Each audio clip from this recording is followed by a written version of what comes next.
Assalamualaikum warahmatullahi wabarakatuh. Perkenalkan, nama saya Nira Octaviana dari kelas MN19C. Di sini saya akan menjelaskan penerapan metode Balance Scorecard pada UMKM Risoles. Video ini ditujukan untuk memenuhi mata kuliah akuntansi manajemen. Baik, kita mulai saja. Penerapan metode Balance Scorecard pada UMKM Risoles. Balance Scorecard sebuah metode pengukuran kinerja. Balance Scorecard atau biasa disingkat dengan BSC pertama kali diperkenalkan pada tahun 1992 oleh Robert S. Kaplan dan David P. Norton melalui paper yang berjudul The Balance Scorecard, Measure that Drive Performance. BSC digunakan untuk melakukan pengukuran dan penilaian kinerja perusahaan dengan mengukur 4 perspektif yang saling terkait dan memberikan dampak sebab akibat, yaitu financial, customer, internal business process, dan learning and growth. 3 perspektif terakhir dikategorikan sebagai perspektif non-keuangan. Keempat, perspektif membentuk suatu hierarki dengan penempatan perspektif finansial sebagai tujuan utama dan learning and growth sebagai pondasi. Penerapan Balance Scorecard pada formulasi strategi UMKM Risoles. Yang pertama itu menentukan visi dan misi perusahaan.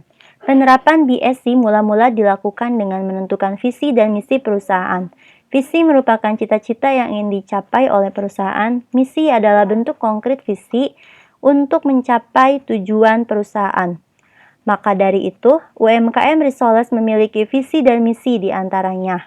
Visi memberikan kualitas produk dan cita rasa yang khas dan pelayanan yang baik. Misi memilih bahan-bahan yang baik dan berkualitas. Yang kedua, bersih dan baik dalam pengerjaan. Yang ketiga, pengemasan yang sesuai standar. Yang keempat, memberi bumbu dengan takaran resep yang sudah diukur. Yang kelima, pelayanan yang ramah, baik, dan mampu menampung aspirasi pelanggan. Yang kedua, menentukan tujuan strategis dan analisa keterkaitan serta hubungan sebab akibat. Selanjutnya adalah menentukan tujuan strategis dari keempat perspektif BSC yang digambarkan dengan strategi MAP. Visi dan misi perusahaan diterjemahkan menjadi kegiatan operasional melalui tujuan strategis. Tujuan strategis tersebut saling berhubungan dan memberikan dampak sebab akibat. UMKM Risoles memiliki tujuan strategis yang perspektif finansial adalah peningkatan pendapatan. Ketercapaian tujuan strategis finansial bergantung pada ketercapaian tujuan strategis perspektif lain secara bertahap. Dimulai dengan tujuan strategis pada learning and growth sampai dengan tujuan strategis customer. Tujuan strategis learning and growth yaitu pengetahuan, kemampuan, serta keahlian yang dimiliki oleh karyawan dalam sebuah perusahaan merupakan aset perusahaan yang tidak dapat ternilai dengan nominal rupiah, namun sangat berperan penting dalam menghasilkan sebuah output yang diharapkan oleh perusahaan. Internal business process yaitu pengembangan produk baru dan strategi customer yaitu kepuasan pelanggan. Ketercapaian tujuan strategi tersebut menghasilkan peningkatan pendapatan.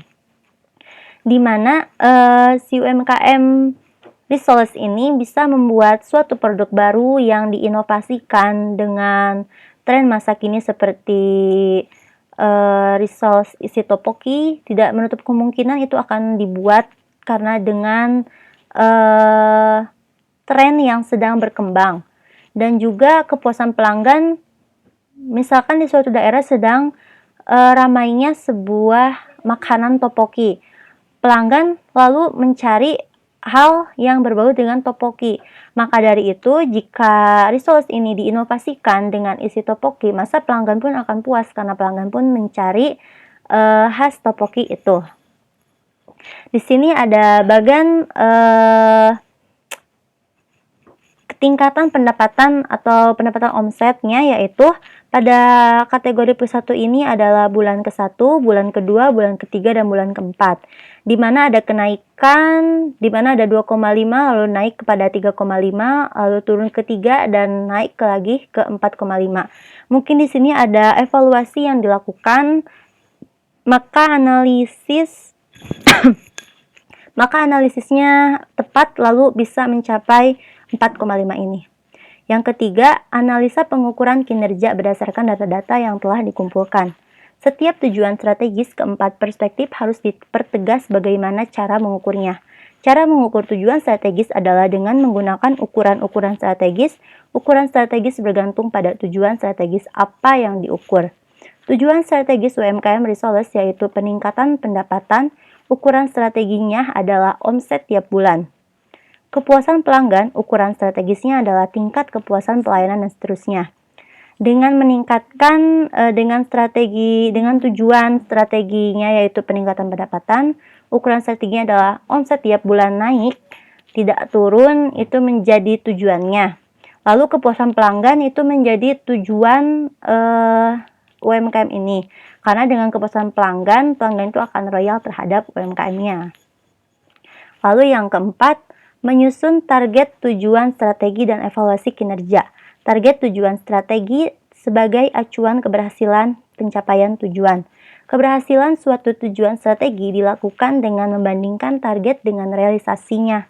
UMKM Resource menetapkan peningkatan omset tiap bulannya sebesar 10%. Ketika realisasi di atas 10%, maka tujuan strategis yang ditetapkan telah tercapai. Sebaliknya, ketika di bawah 10%, tujuan strategis yang ditetapkan tidak tercapai. Mungkin entah evaluasinya kurang atau apa, kita bahas di nomor kelima. Baik, ini di nomor kelima, perbaikan berkelanjutan. Perbaikan dilakukan terhadap tujuan strategis yang tidak tercapai. Tindakan korektif apa yang harus dilakukan perusahaan dalam menghadapi ketidaktercapaian tersebut.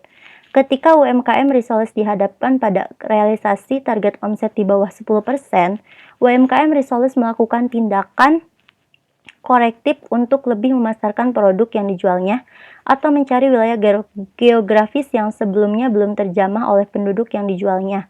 Ketika pelanggan merasa tidak puas atas produk yang dijual, UMKM Resource dapat mengembangkan produk baru sesuai dengan permintaan pelanggan. Seperti yang sudah dicontohkan, misalkan di sebuah lingkungan geografis, para masyarakatnya sedang mencari yang berbau makanan topoki, lalu Resource ini menyediakan inovasi Resource isi topoki, mungkin itu akan menjadi pemenuhan permintaan pelanggan. Ketika produksi menghasilkan barang yang kurang berkualitas, perusahaan memberikan pelatihan kepada para pegawai agar bekerja lebih baik lagi. Pada intinya, kegiatan korektif tersebut bertujuan agar tujuan strategis keempat perspektif dapat tercapai dan seimbang, sehingga keberlangsungan perusahaan akan terus terjaga dan mampu menghadapi persaingan kompetitor.